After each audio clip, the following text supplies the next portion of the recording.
Pardon me if I sound like a broken record, but how are we still getting information about the Crown Tundra? This is the clown fiesta that never ends because we have an update from Matt, we have another update from Matt, so if you end up enjoying the video, don't forget to leave a like, share it with your friends. Leak shenanigans are still going on. Let's get into it. I can't believe I never noted this until now, but this outright changes the Pokemon's ability ID and sets no additional flags. That means yes, once used on Pokemon, the new hidden ability can be passed down through breeding, assuming the species can breed, and this goes back to the update we had over a month ago now, and still no official news in between, but from the Datamine. Thanks to those who brought it to my attention, looks like item 1606 for DLC 2 Crown Tundra is an ability capsule to change the base abilities to the hidden abilities, and there we go. Use it on Scorbunny, boom.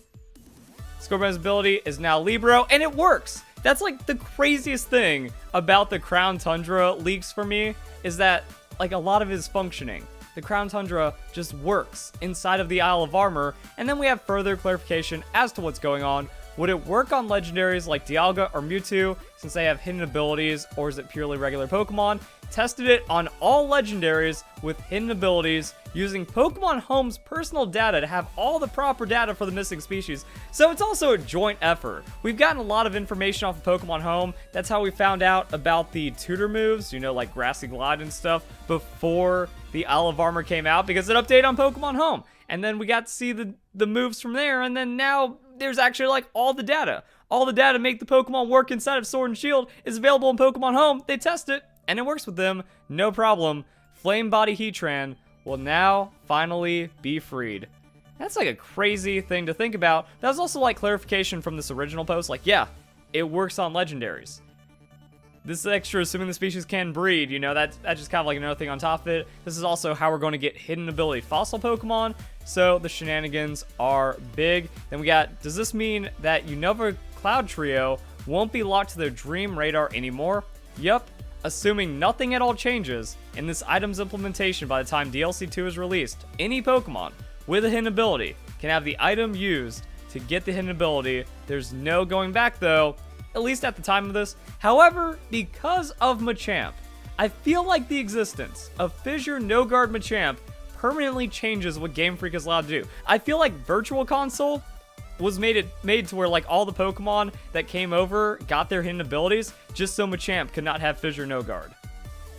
Either way, we're gonna have to see how it goes when the Crown Tundra is released. And then last little bit of clarification, and what did you think before? Because that's exactly how I assumed it would work, and it is like fair to think that, but there is hyper training. If the ability capsule functions like bottle caps, at least when it comes to changing the ability to hidden ability, then it wouldn't work. It would just be like, it would retain the memory of its previous ability.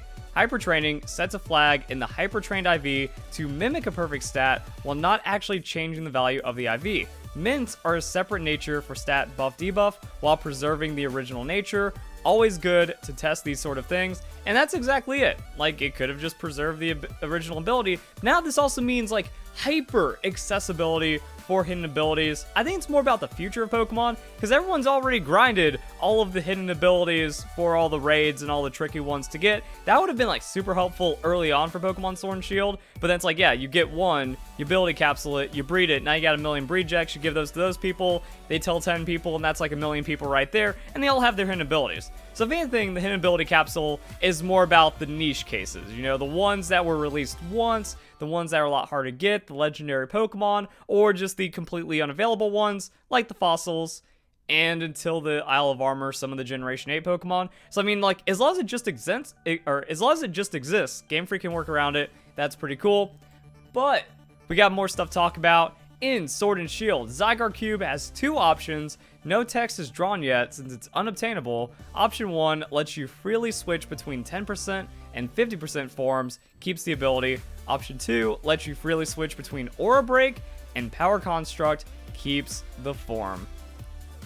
So we can go and watch that. Once again, it just kind of works. And this is what it means by taking in the Pokemon Home data. So it's like Pikachu missing no, but it has the representation of a legendary Pokemon. So it functions exactly as if Zygarde existed in it. So we can see Aura Break, we can see like the naming for the 50% and stuff like that. Going into the items, key items, Zygarde Cube, that's standard. But yeah, then the text does things. And then ability change, now power construct. So it wasn't full text, so it's not all there, which means there's still gonna be things patched in to make the Crown Tundra work, but we can kind of see like that's what's going on. Interestingly, there's seemingly no option to teach Zygarde any moves using the Zygarde Cube.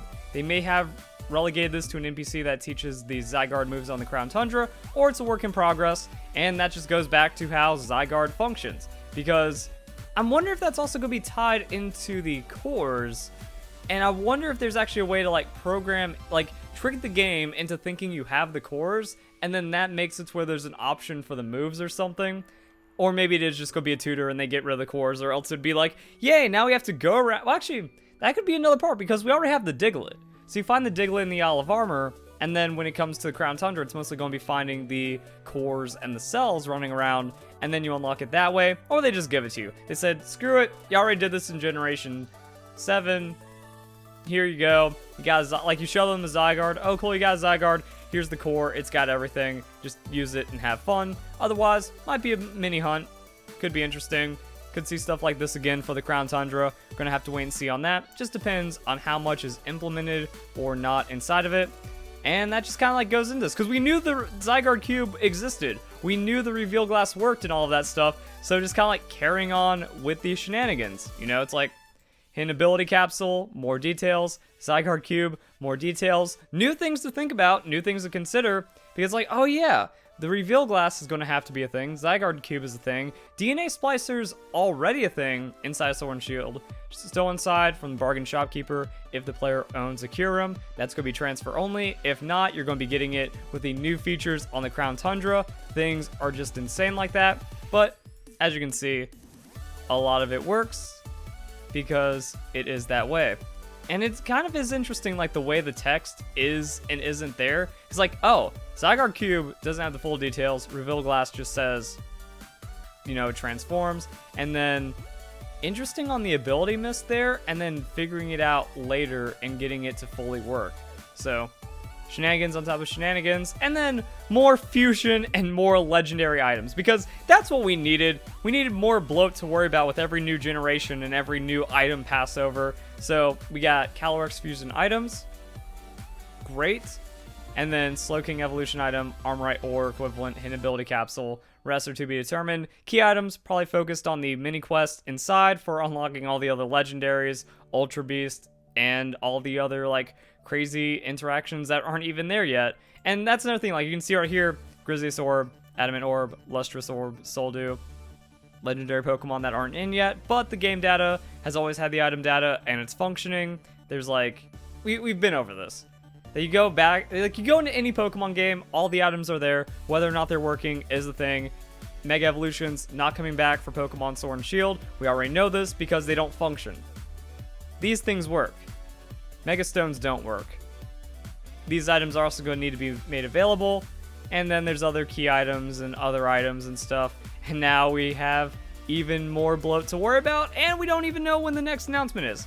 Honestly thought we were getting an August trailer. It's been a long time since we heard anything about it. How much is there in the Crown Tundra? It's a tough call because we know about so much now. Like all you have to do is scroll through the timeline, figure out all the Datamine stuff that's going on with the Crown Tundra. Tons and tons of information. We've been covering it. But it's like, okay, they were still able to keep some surprises. Didn't know about the Chromatic. Boom, that just kind of popped up. Tutor moves kind of got leaked early through Pokemon Home. Still don't know the full extent of this feature. We know that there's going to be the Star Tournament, but also a Dream Battle feature. And we're just waiting for all of this stuff to be updated. So it's mostly going to come down to what ends up happening here. And how much they have. Like, yep, just wait to see what's implemented, what isn't, what's a work in progress. The map kind of works. Is this everything? You know, it's like the big question is this everything, or is it just scratching the surface? And there's still going to be a lot of extra features they're throwing in. But with the lack of trailers, like, who knows how it's going to go? Are they going to give us a trailer in September and then say it's released in October? Good look, have fun, we got that. Is a November release, because that's what the eShop says, but the eShop is just placeholder date, so we can't really know. Did COVID have any impact? we still don't know. We know a lot, but we don't know everything, and that's what makes it spicy. And we really need a trailer for that. So, official news soon. Other things coming into play. On that, we know a lot, and some of these are pretty cool items. Some of these are pretty cool ideas. And we'll see how it just kind of snowballs into the future of Pokemon. See, that's why I mostly see this. I see this as, like, longevity, quality of life, and because it feels too late now with, like, the Olive Armor bringing so much, Pokemon Sword and Shield just being great quality of life as well. But overall, we got some fun stuff. So if you guys enjoy the video, hope you all have a nice day. Thank you very much for watching.